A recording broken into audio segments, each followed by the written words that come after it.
하나님의 말씀 갈라디아서 4장 1절에서 7절까지 말씀입니다. 갈라디아 4장 1절부터 7절까지 말씀 우리 같이 받들어 읽겠습니다. 4장 1절입니다. 내가 또 말하노니 유업을 이을 자가 모든 것의 주인이나 어렸을 동안에는 종과 다름이 없어서 그 아버지가 정한 때까지 후견인과 청지기 아래에 있나니 이와 같이 우리도 어렸을 때에 이 세상의 초등학문 아래에 있어서 종노릇 하였더니 때가 참에 하나님이 그 아들을 보내사 여자에게서 나게 하시고 율법 아래에 나게 하신 것은 율법 아래에 있는 자들을 속량하시고 우리로 아들의 명분을 얻게 하려 하심이라. 너희가 아들이므로 하나님이 그 아들의 영을 우리 마음 가운데 보내사 아빠 아버지라 부르게 하셨느니라. 그러므로 내가 이후로는 종이 아니요 아들이니 아들이면 하나님으로 말미암아 유업을 받을 자니라. 아멘. 자, 우리 갈라디아서 지난번에 좀 진도를 나가다가 중단을 했었습니다. 좀 전에 읽었던 갈라디아 4장 1절부터 다시 좀 보십시다. 자, 1절에서 그때 3절까지 3절 초반부까지 이제 설명을 지난주에 드렸었는데 제가 좀 질문을 한번 던지봅니다. 자, 1절을 보시면서 거기에 어렸을 동안에는 1절 끝부분에 어렸을 동안에는 아무리 주인의 아들이라 할지라도 상전이 있고 또 종들도 있고 그 상전의 아들이 있지 않습니까? 그 상전의 아들이 어렸을 동안에는 종과 다름이 없다. 아직 배우지도 못했고 또 그리고 경륜도 없고 또 지식도 부족하고 그러니까 오히려 어떤 면에서는 산전수전을 겪으면서 주인 말씀 잘 듣고 가정을 이끌어가던 그 종들한테 이 주인의 아들도 배워야 되는 겁니다. 그래서 어렸을 때에는 2절에 누구의 아래에 있다고 했습니까? 실제로 지위가 낮아서 아래에 있다는 말이 아니에요. 아버지의 재산을 앞으로 이어갈, 그걸 다 이어받아가지고 이끌어갈 그 다음 제 후세대의 주인 아닙니까? 그럼에도 불구하고 누구 아래에 있다고 했지요? 후견인과 보호자와 또 청지기는 종입니다. 여러 명의 종들이 있으면 그 중에서 가장 뛰어난 사람 한 사람을 우두머리로 임명을 합니다. 종들을 잘 이끌어줘야 돼요. 주인의 재산 관리도 잘 해야 되고 또 주인이 손해보게 하면 안 됩니다. 그래서 이 청지기는 종들의 1등이라 어쨌든 청지기도 종인 거예요. 그런데 후견인과 청지기의 아래에 있다 이렇게 말씀했는데 여기에 후견인과 청지기는 무엇을 염두에 두고 이 표현을 한 겁니까? 비유적인 표현입니다. 3절에서 답을 찾아보세요. 세상의 초등학문이다. 이거를 가리켜서 후견인과 청지기라고 표현을 했습니다. 그러면 어린 그 집주인의 어린 아들은 누구에 해당이 됩니까? 3절에서 답을 찾아보세요. 신자는 신자인데 어떤 신자입니까? 3절에 우리도 어떠했을 때에? 어렸을 때에. 그러니까 복음에 대한 지식이 그다지 깊지 못하고 또 다시 말하자면 우리 이제 신학생들에게 표현을 하자면 신학적인 지식이 깊지를 못했다 그 말입니다. 그래서 다방면으로 또 깊숙하게 세부적으로 알지 못하는 때입니다. 그리고 초신자, 우리 성도들로 말하자면 초신자에 해당이 된다. 그렇게 생각을 하면 되겠습니다.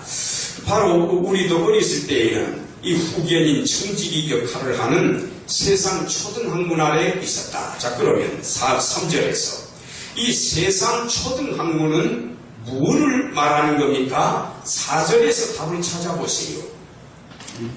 4절에서 다시 한번 율법이라. 그러면 왜 율법이 우리의 이 선생님 노릇을 합니까? 초등학문인데 고급 중등도 아니고 고등도 아니에요. 대학도 아니에요.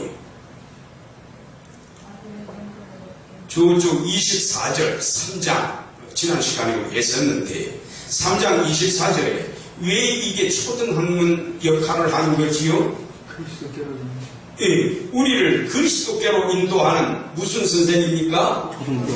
초등선생이라. 옛날 번역에는 몽학선생이라고 되어 있습니다. 아이몽자, 배울학자. 그래서 몽학선생이라 어린 아이들이 배울 수 있도록 가르쳐 주시는 그런 선생님이다 그 말입니다. 가이드 역할을 하는 거예요. 우리가 다른 나라에나 어디 외딴 곳에 여행을 가면 익숙하지 못한 지역에 여행을 가면 반드시 그 여행사에서 누구를 붙여줍니까? 가이드를 붙여주지 않습니까? 또 가이드가 별도로 없을 때는 우리 중에서 그래도 제일 뛰어난 사람을 또 가이드로 임명을 해야 돼요. 그래야만 속속들이 가볼 것 다 가보고 또 공부할 것 다 공부하고 체험할 것 다 체험하고 그래가지고 돌아와야 보람이 있는 그런 여행이 되지 않겠습니까? 성지순례 대표적인 사례지요. 그래 여기에 우리를 그리스도께로 인도하는 초등선생이라 몽학선생이라고 했는데 왜 이 초등선생입니까? 선생은 선생인데 기왕이면은 중등선생, 고등선생 그러지 왜 초등선생입니까?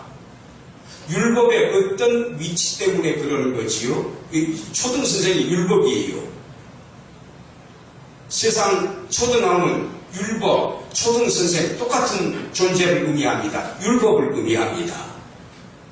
왜 율법이 초등선생이 되지요? 고급선생이 되지 못하고? 원형은 뭡니까? 예수님이지요. 그런데 이 율법은 어떤 위치에 있습니까? 원형이 아니라 모형입니다. 그 맞대응 되는 말로. 예수님이 실체라고 하면은 율법은 뭡니까? 실체가 아니라 그림자에 불과합니다. 실체가 있어야 그림자가 비춰지는 거예요. 그리고 예수님이 성취라고 한다면 죽으시고 살아나시지 않습니까? 성취에 해당이 된다면은 이 율법은 뭐에 해당이 됩니까?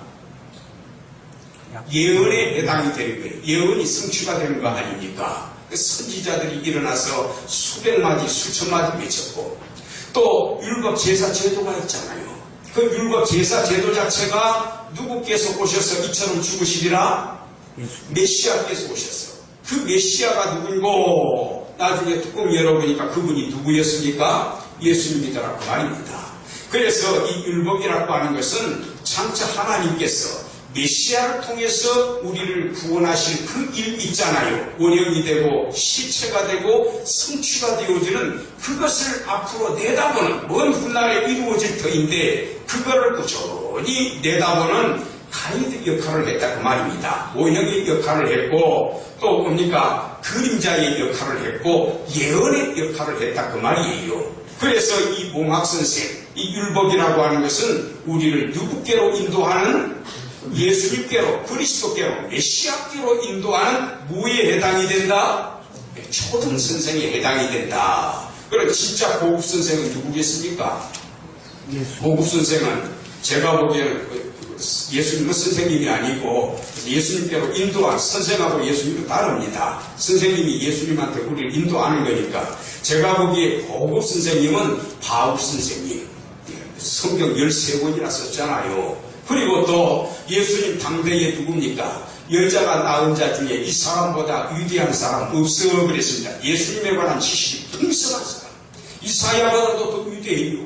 왜 이사야는 앞으로 오신 메시아를 예언했지만 이분은 예수님하고 직접 얼굴을 맞대있고 예수님에게 시세를 하셨고 성령께서 임하시는 걸 보고서 이분이 하나님의 아들이야 하고 선포했던 큰 엄청난 계시를 받았던 누굽니까? 세례 요한 있잖아요. 그분들은 고급 선생입니다. 예수님의 앞길을 얘기했던 세례 요한. 또 그리고 예수님이 승천하신 다음에 예수님의 행적이라든가 또 그리고 예수님이 남기신 복음을 통해서 이러한 교리서 또 목회서신, 옥중서신 등등 이러한 내용을 꾸준히 남겨서 우리 2000년이 지나도록 우리 후배들에게 후세들에게 그 복음을 풀어가지고 확실하게 선포해 주는 분, 이 바울 선생님은 진짜 고급 선생님이지요. 예, 이해가 되셨습니까? 예. 자, 그 다음에 우리 지난번에 고고하다 그랬구나. 4절에 한번 보십시다. 때가 차게 하나님이 그 아들을 보내사 누구한테서 나게 하셨다? 여자에게서 나게 하셨다. 그러면 여기에 여자한테서 안 나는 사람 있습니까? 그런 사람 없습니다. 아담 시조 이래로 이 하나님께서 정해놓으신 원리예요. 남자와 여자 부정 모혈을 얻어서 누가 출생합니까? 스라엘 아들, 딸이 출생을 하는 겁니다. 이 하나님이 정해놓은 이 지인 거예요. 근데 여기에 왜 성경에서 뻔한 상식인데 왜 여자에게서 나게 하셨다 이렇게 표현해내고 이번 시간에 그것도 한번 살펴보고 그러면 우리 여기를 덮지 마시고요. 저쪽에 창세기 3장 한번 펼치보세요. 우리 그 부분 하다가 지난주에 중단을 했습니다. 시간이 안 돼서. 자, 창세기 3장 15절. 여기 보게 되면은 이게 무슨 엄청난 사건 하나가 있은 다음에 이 내용이 선포가 됐거든요. 14절에서는 뱀한테, 15절에서 역시 마찬가지입니다. 17절에서는 아담한테, 그 이전에 16절에서는 여자 하와 혼자뿐이지요. 하와에게, 물론 하와뿐만이 아니라 그의 모든 후손들도 여성들은 다 똑같은 고통을 당하게 됩니다. 그런데 이게 어떤 사건 다음에 이 내용이 선포가 된 겁니까? 창세기 3장 6절에 하와가 먼저 따먹었고 그 다음에 누가 또 먹었습니까? 아내의 말을 듣고 아담이 먹었잖아요. 원죄를 범한 다음입니다. 하나님과 맺은 언약을 파기하고 그걸 우리가 원죄라고 그래요. 최초의 죄에 뿌리 붙어 있는 죄입니다. 후세들에게 다 영향을 미치는 타고난 죄가 되기 때문에 근본 원자를 써서 원죄라. 영어로는 뭐라고 합니까? 영어로. 이거 아셔야 됩니다. 우리 신학생분들. 그 자범죄는 뭐라고 하지요? 스스로 자자, 범할범자, 죄질자. 원죄 때문에 자범죄가 나타납니다. actual sin, actual sin. 액츄얼이 뭡니까? 자발적인 거예요. 자기 스스로 범하는 죄입니다. 근데 원죄는 뭐라고 하죠? 오리지널 신, 오리지널 그러잖아요. 오리지널, 타고난 거예요. 근본적으로 있는 거예요. 없어지는 거 아닙니다. 그거는 오리지널, 원형입니다. 그게. 아담이 지니고 있는 원죄가 2세, 3세, 4세 계속해서 주님 오시는 그날까지 인간이라면, 아담의 후손이라면 다 그 죄를 지니고 있다. 그 원본이 있다. 그 말입니다. 아담 때문에 생겨난 거죠. 이걸 우리가 무슨 원리라고 배웠지요? 대표의 원리. 한 사람으로 말미암아 몇 사람이 주인이 됐다? 많은 사람이 의인이 됐다. 주인이 됐다. 거기에 많은 사람은 몇 사람이었지요? 아담의 모든 후손을 의미하는 말입니다. 로마서 몇 장에 나오지요? 큰일 납니다. 로마서 5장에 나오잖아요. 로마서 5장의 대표의 원리 그러면은 로마서 5장. 죽으신 분은 몇 분이지요? 죄를 위해서 한 분이 죽으셨는데 몇 사람이 의인이 됐습니까? 많은 사람이. 거기에 많은 사람은 누굴 말하는 겁니까? 하나님 아버지에 의해서 창세전에, 영원전에, 만세전에 선택을 받은 사람. 그 논리를 쫙 빼두고 있어야 됩니다. 자, 그러면은 15절 보십시다. 내가 너로 여자와 원수가 되게 하고, 여기에 나는 누구예요? 말씀하시는 분입니다. 하나님이지요. 우리말에는 좀 증거가 있어가지고 하시는 그러면 당장 하나님이 나오게 되어 있습니다. 내가 너로, 여기에 너는 누구를 말합니까? 14절에 있는 존재한테 계속 이어서 말씀하는 겁니다. 뱀을 말하는 겁니다. 사탄의 도구가 돼가지고 하와를 유혹하는데 사탄의 1등 공신이 됐습니다. 너로 여자와 원수가 되게 하고, 여기 여자는 누구예요? 뒤에도 여자가 한번 또 나옵니다. 여기 여자는 누굽니까? 하와를 말하는 겁니다. 이 영어 성경을 보면 참 편한데 꼭 집에서 살펴보십시오. 여기 여자에는 the woman이에요. the woman. 그래서 여기에 여자라고 하는 것은 정관사가 있습니다. 히브리 원어에 정관사가 있어요. 핀셋 있지요. 여러 개 뭐 이렇게 콘이 있으면은 여러 개를 다 쳐다보다가 핀셋 떠가지고 하나를 딱 찍어냅니다. 딱 눈여겨 봐가지고 요거다 딱 찍어낼 때 그때 정관사가 들어갑니다. 막연한 여자가 아니고 어떤 여자입니까? 그 여자. 여기에 그 여자는 누굽니까? 하와잖아요. 이때 살아있는 여자는 하와 혼자밖에 없습니다. 아담하고 부부지간이잖아요. 그래서 여자, 즉 하와와 원수가 되게 하고, 너희의 후손도 앞으로 태어날 자식들입니다. 너희의 후손도 누구의 후손과 원수가 되게 한다? 뱀의 후손은 누구의 후손과 원수가 되게 한다? 예? 아니 그 쓰임 그대로요. 여자의 후손과 원수가 되게 한다. 여기에 여자는 정관사가 없습니다. 그냥 보편적인 일반 여성들을 의미하는 겁니다. 어떤 분은 이 여자를 갖다가 이 여자의 후손이 나오니까 여자의 후손을 예수님으로 해석을 하고, 여기에 여자를, 예수님의 어머니는 누구지요? 마리아지요. 마리아로 해석을 해요. 카톨릭에서는 그렇게 해석을 합니다. 그러나 여기에 여자는 정관사가 없어요. 일반적인 여자입니다. 그러면 여기 여자의 후손은 예수님을 말하는 건가요? 이 후손은 예수님을 말하는 거 아니에요. 보편적인 사람들을 의미하는 겁니다. 사람들은 다 누구에게서 출생합니까? 여자에게서 출생하는 거예요. 그러니까 여기에 이스라엘 사람들이 흔히 말하는 여자의 후손, 여자의 아들, 이런 표현은요, 보편적인 인간을 표현할 때 쓰는 말입니다. 우리하고는 언어가 다르고 관습이 다르고 의법이 좀 달라요. 이 사람들한테는 이게 여자의 후손이라는 것은 보편적인 모든 사람을 의미하는 겁니다. 그래서 여자의 후손은 다시 말하면 인간은 그 말이에요. 사람은, 인간은 너하고 인간과 뭐가 되게 한다? 원수가 되게 한다. 칼빈은 이 부분을 주석을 할 때 저도 이제 궁금해가지고 난해한 부분이기는 합니다. 그래서 그 신학 지식이 짧은 제가 얼마나 알겠어요. 그래서 옛날에 수백 년 전에 남겨놓은 위대한 그 학자분들이 있지 않습니까?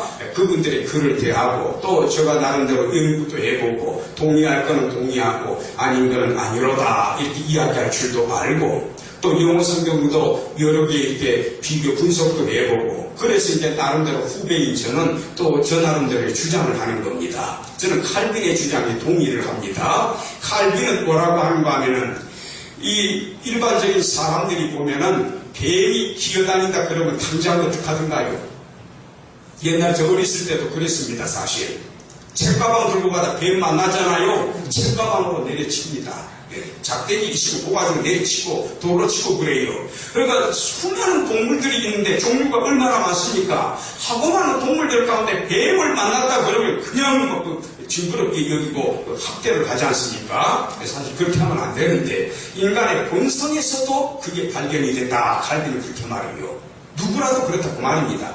그런데 보니까 또 뱀을 무지무지 사랑하는 사람도 있대요. 애완으로 키우는 사람들이 또 저는 제 상식으로서는 이해가 잘 안 됩니다. 또 그분들이 들으면 또 싫어할까봐 또 걱정이 되네요.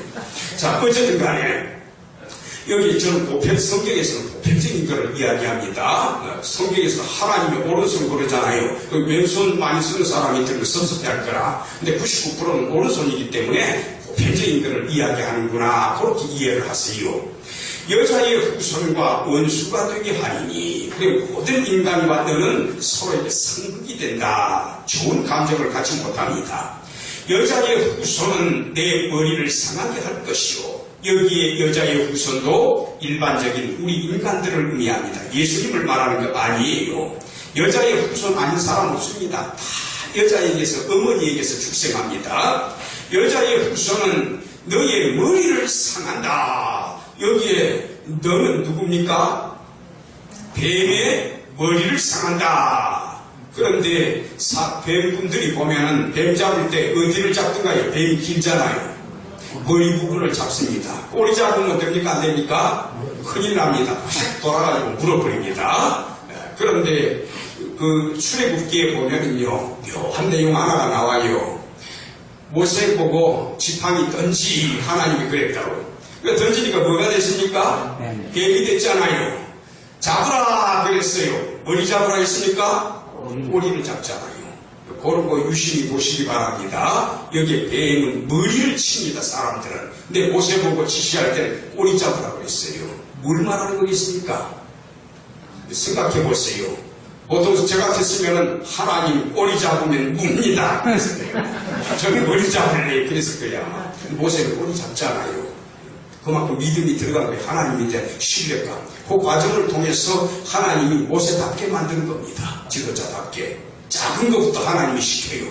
나중에 큰 사람을 씁니다. 큰 사람이 되려면 작은 거에도 충성해야 됩니다. 제가 어떤 사람인데 그런 일 시키니까 그러지 마세요. 굳은 일부터 다 하는 거예요. 정주 오산학교에서 오신 그 이승우 장로님 있잖아요. 33인 중에 한 분.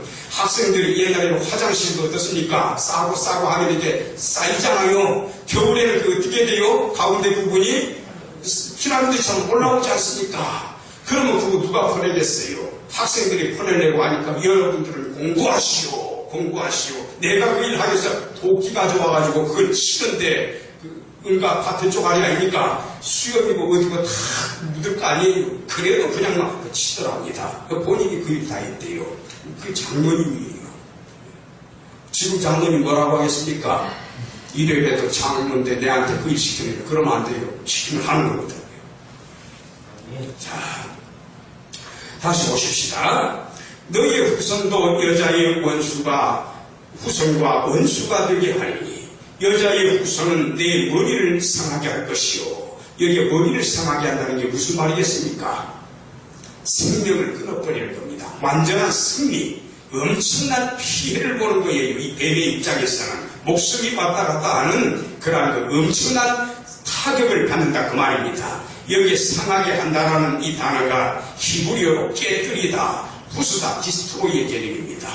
완전히 파편 쪼가리가 되도록 망치로 내려치는 것을 의미하는 거예요. 무서운 단어입니다. 완전하게 파괴시켜버리는 단어입니다. 그런데 너는 그의 물을 상하게 할 것이니라. 발꿈치를 상하게 할 거예요. 뱀이 발불잖아요. 굴복시키지 못합니다. 그래서 칼빈이 뭐라고 해석을 하는고 하면은 우리 인간의 힘으로는 사탄과 싸워서 이길 자가 없다. 그러면 우리 인간이 사탄과 싸워서 이기지 못하면 우리는 구원을 받을 수 있습니까? 없습니까? 구원 못 받아요. 사탄에게 굴복당한 존재가 돼가지고 계속해서 일평생 동안 사탄의 종으로서 죄를 범하며 살아가는 그런 존재다 그 말입니다. 그래서 우리는 이 3장 15절의 말씀을 통해서 누구를 연상하느냐? 인간 중에서, 잘 들으세요. 인간 중에서 사탄과 싸워서 승리할 그 어떤 특정한 한 사람을 우리는 기대해야 되고 그분을 기다려야 되고 그분을 열망해야 된다. 우리 인간 중에서는 사탄과 싸워서 이길 자가 없다. 그러나 인간 중에서, 그러므로 우리 인간은 인간 중에서 사탄과 싸워 이길 자를 우리는 기다린다. 그분을 순간 기다린다라는 거예요. 그분이 나중에 뚜껑을 열고 보니 누구의 아들로 오신 여자의 아들로 출생한 누구시더라? 메시아더라 그 말이에요. 예수님이 여자의 아들로 오셨잖아요. 아까 갈라디아 4장 4절에 나와 있지 않습니까? 그분이 여자의 후손으로 오신 그분이 사탄의 세력과 싸워서 이기고 어디를 부셔버리는 겁니까? 머리를 사정없이 내리시다 그 말입니다. 그리고 예수님도 고통을 당했습니다.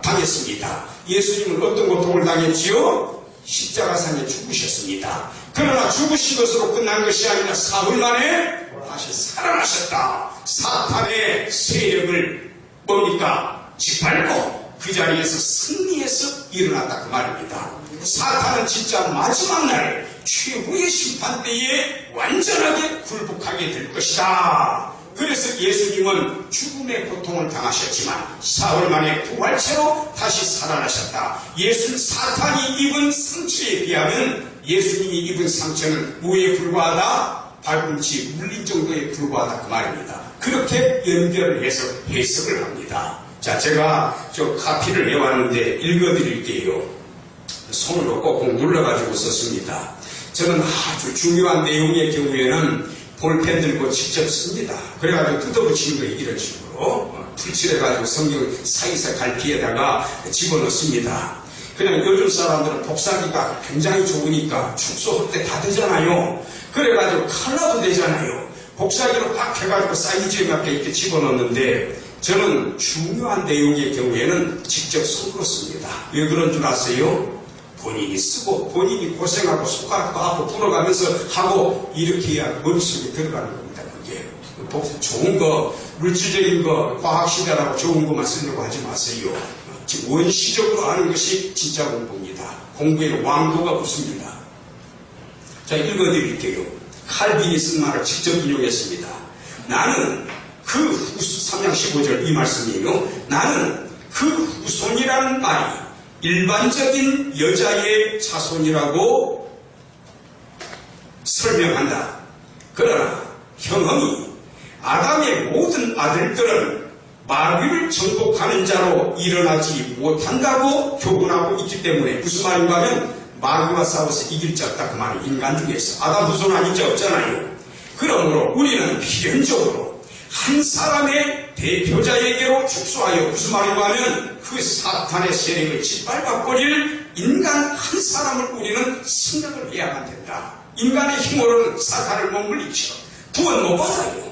그러니 사탄의 세력을 물리치고 사탄으로부터 우리를 건져내서 하나님의 아들 딸로 삼아줄 그분을 기다려야 된다 그 말입니다. 그렇게 이제 연결이 되는 거예요. 우리는 필연적으로 한 사람의 대표자에게로 축소되어 73억 인구 전체가 아니고 과연 승리가 속해 있는 자가 누구인가를 생각해야 한다. 그 승리자가 누구인지를 생각해야 된다. 그래서 바울은 사도 바울입니다. 아브라함의 자손에서부터 시작을 하여 많고 많은 사람들 가운데 아브라함을 선택을 했어요. 그리고 아브라함의 후손들이 하늘의 별처럼 바닷가의 모래알처럼 번성하게 됩니다. 혈통적인 후손만입니까? 영적인 후손 믿음으로 말미암는 자는 3장 7절 갈라디아서에 그의 아들인 줄 알지어다. 아브라함의 후손만이에요. 아브라함의 자손에서부터 시작하여 우리를 그리스도에게로 인도해 가고 있다. 그렇게 말합니다. 이제 이해가 되셨습니까? 그러니까 인간은 사탄과 원수가 될 수밖에 없습니다. 사탄 때문에 우리 인간이 이 비참한 신세가 되어버렸잖아요. 그래서 우리 인간은 평상시에 뭡니까? 늘 지적으로 가지고 있는 거, 그리고 생태적으로도 사탄과는 싸워서 이기려고 한다 그 말입니다. 근데 사탄과 싸워가지고 승리한 자는 그 누구도 없습니다. 인간 중에서. 인간은 약해요. 그러니까 그 인간 중에서 싸워서 이겨야 될 그 누구를 생각하게 되는데 나중에 훗날에 뚜껑을 열고 보니까 그분이 바로 메시아이셨다. 그거를 이야기하는 겁니다. 그래서 이 창세기 3장 15절을 무슨 복음이라고 이야기하지요? 그림자와도 같고 모형과도 같고 까마득한 예언 아닙니까? 앞으로 먼 훗날에 이루어질 그거를 내다보는 예언과도 같습니다. 이걸 무슨 복음이라고 하죠? 그래서 원시복음, 원시시대할 때고 원시복음이라고 하는 거예요. 아주 희미해요. 메시아께서 대신 죽으시고 피 흘려 죽으시고 사흘 만에 부활하시고 요 내용은 안 나와요. 3장 15절에. 나중에 이제 선지자들이 여기저기 일어나가지고 계속해서 증부하고 또 많은 것들을 이야기해주고 세분화해서 이야기해주고 자세하게 이야기해주고 그러다가 어느 구약성경 39권이 다 차곡차곡 쌓이다 보니까 아하 메시아는 이런 분이로구나 확연하게 드러나지 않습니까? 그건 이제 훗날의 일이지요. 그래서 이걸 프리머티브 가스벌, 그래서 원시 복음이라 그렇게 표현을 합니다. 프리머티브하면 원시잖아요. 최초의 거잖아요. 차가마득한 옛날 거잖아요. 최초 첫걸음에 해당이 되는 게 프리머티브입니다.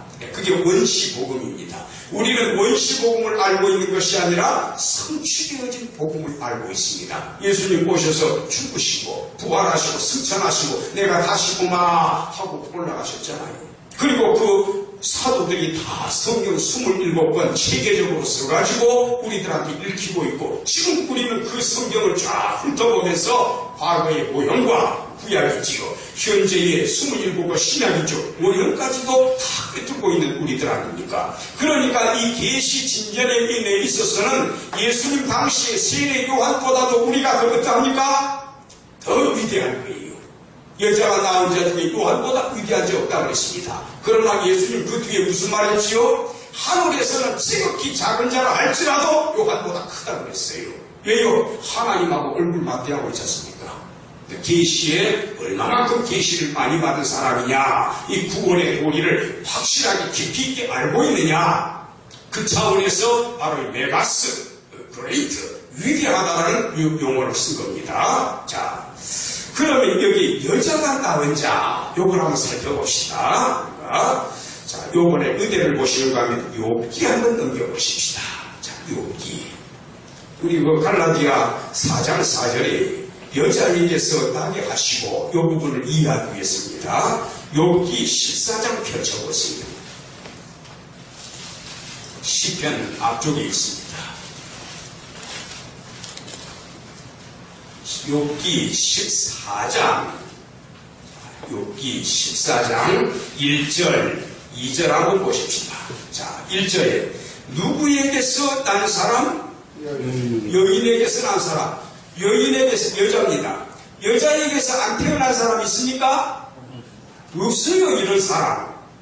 그러니까 이게 뭘 의미하는 겁니까? 이스라엘 사람들의 중동 저쪽에서 쓰는 관용적인 표현이에요. 뭘 말하는 겁니까? 우리 보통 인간들을 의미하는 겁니다. 우리 보통 인간들. 여인에게서 출생한 사람, 여인에게서 난 사람은, 자, 왜 여기에서 여인에게서 났다고 표현한가요? 뒤에 의미들이 나옵니다. 사는 날이 얼마밖에 안 되더라? 적더라. 모세가 뭐라고 노래했지요? 90편에 70이고 강건에도 80밖에 안 된다 그랬어요. 모세는 몇 살까지 사셨지요? 120세까지 사신 분입니다. 자, 여인에게서 난 사람, 이게 뭘 의미하려고 여인에게서 출생했다고 해야 되냐? 사실 그 여자도 70년, 80년 살잖아요. 제한된 인간입니다. 제한된 인간에게서 출생하는 모든 인간 다 역시 제한된 인간이라는 거예요. 사는 날이 적고 괴로움 가득하고 희노애락 다 산전수전, 공중전, 우주전, 뭐 별별 전쟁 다 치르면서 인생 살아가야 됩니다. 괴로움이 가득하며, 지금 솔직히 괴로워한 사람은 누굽니까? 욥 자신이잖아요. 자기 자신 죽을 지경이 지금. 그러면서 여자에게서 난 사람은 이와 같다라는 겁니다. 자신도 여자에게서 난 사람이고, 2절에 비유가 나옵니다. 그 발생함이 뭐와 같더라? 꽃과 같아서 쇠하여지고, 그림자가 항상 그 자리에 붙어 있던가요? 한 위치에? 실체가 옮겨지면 그림자도 빽떠나 버립니다. 그림자같이 신속하여서 그 자리에 똑같이 머물지 않더라. 이와 같은 자를 주께서 눈을 들어 살피시나이까. 또 나를 주의 앞으로 이끌어서 심하시나이까. 나 욥을 이렇게 연약하고 부족하고 내가 살면은 얼마나 산다고 그림자와 같은 나 같은 욥을 하나님 재판정에다가 나를 끌어다 놓고 너희는 죄인이라고 나를 심문하시나이까. 하나님 제가 불쌍하지도 않습니까? 그 탄식을 기록한 대목이에요. 이 부분 이해가 되십니까? 예, 중간에 잘라가지고 앞에 장 안 읽고 그래서 이해가 안 되겠지만 이게 그런 의미입니다. 나 같은 인생이 얼마나 대단하다고, 내가 내세울 것 있으면 얼마나 내세운다고, 내가 살면 얼마나 사는 존재라고 하나님 나에게 이런 고통을 주십니까? 그 말이에요. 그 탄식을 지금 쏟아내는 그런 말이 되겠습니다. 여기에 발생함이 꽃과 같다라는 것은 뭡니까? 뒤에 해석이 바로 나오네요. 뭐 하여진다? 시든다. 옛날 번역에는 쇠하여진다. 그 길선주 목사님이라고 계세요. 그 33인 중에 한 분입니다. 길선주 목사님이 어렸을 때부터 종교심이 굉장히 강한 분이었답니다. 어느 정도로 종교심이 강했느냐, 좀 특별한 분이에요. 보면은 제가 또 가장 존경하는 분입니다.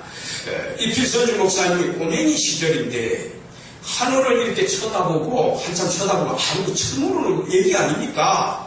그 아내하고 결혼해가지고요. 옛날에는 그 아내가 나이가 많아요. 그 아내가 필선주 목사님 어린애기를 업고 다녔대요. 남편을. 네, 그렇게 키웠어요. 그런데 그 꼬맹이 때 하늘 쳐다보더니 눈물이 진짜 줄줄 나는 거예요.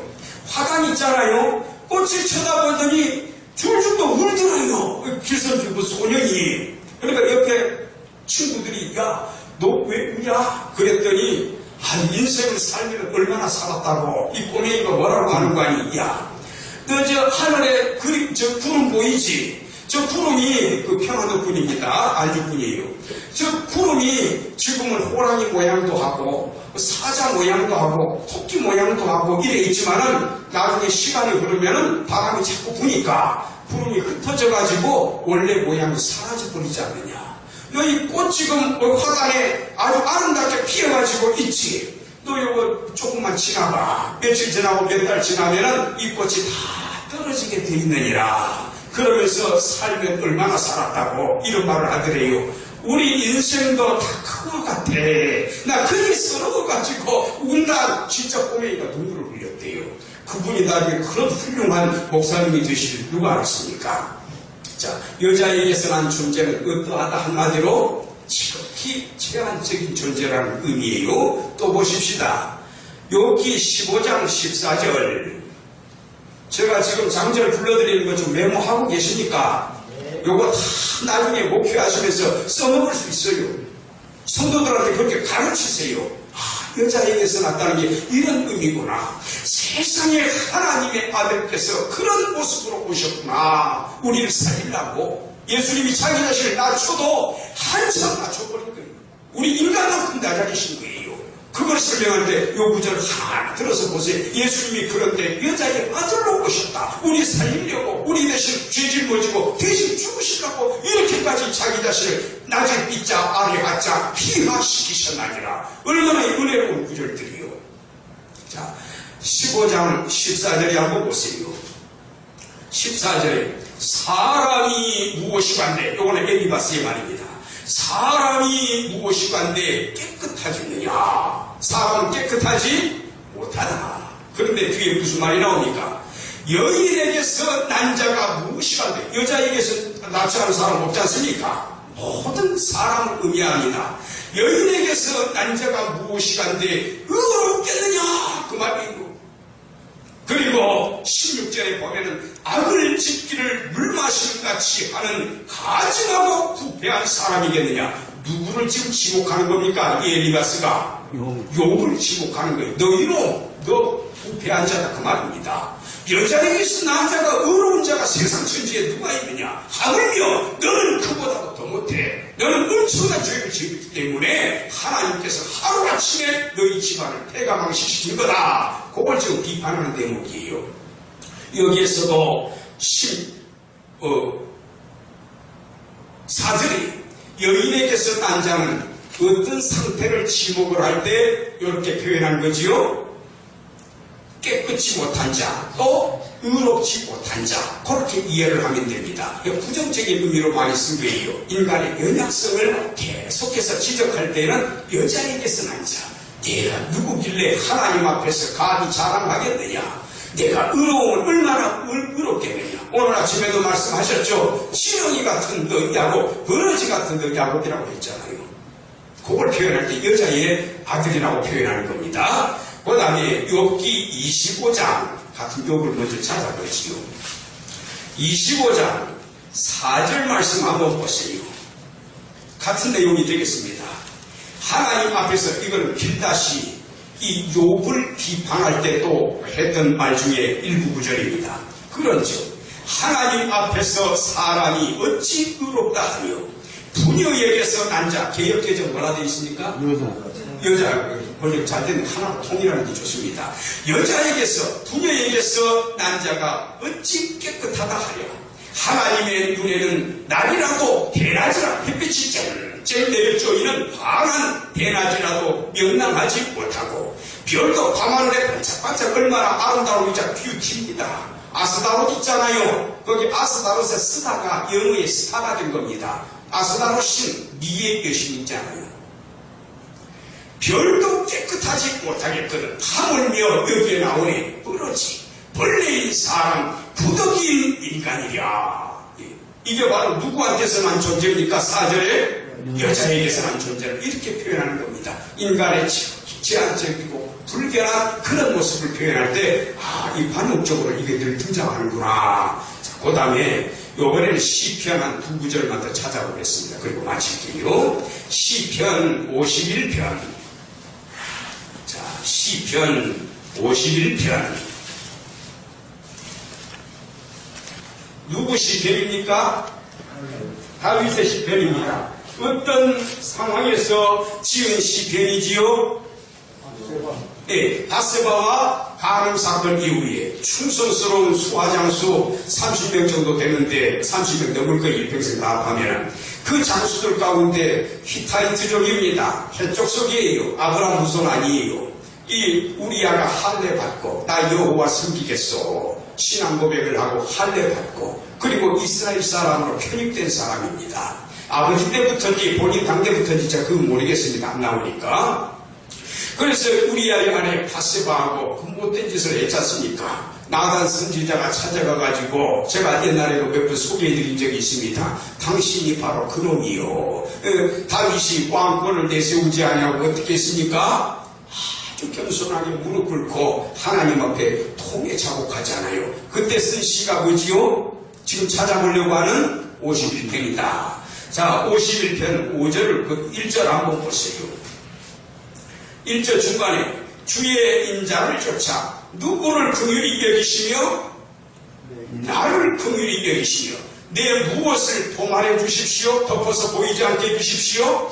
내 죄. 2절에 누구의 죄악을 말같이 깨끗하게 씻어주세요. 나의 죄악. 누구의 죄를 깨끗이 제하여 주십시오. 나의 죄. 3절에 대저 왜냐하면 나는 누구의 죄가를 아오니 내 죄가를 아오니 누구의 죄가 항상 내 죄가 누구 앞에 있나이다? 내 앞에 있나이다. 4절에 누가 주님께만 범죄하여 내가 주님께 범죄하여. 5절에 누가 죄악 중에 출생했습니다?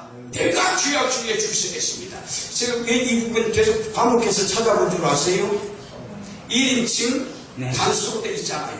나다 그 말입니다. 내가 그놈이요. 내가 잘못했어. 내가 하나님 앞에 죄범했어. 자기 자신을 통렬하게 고발하고 있잖아요. 일국의 왕인데 이보시오 내가 이래봬도 이스라엘 왕국의 왕인데 인간일 하나 못한단 말이요. 그리고 감옥에다 가봐라 그러면 어떡할 뻔했습니까? 다윗은 그런 분이 아니에요. 다윗하고 다른 임금들하고 많이 달라요.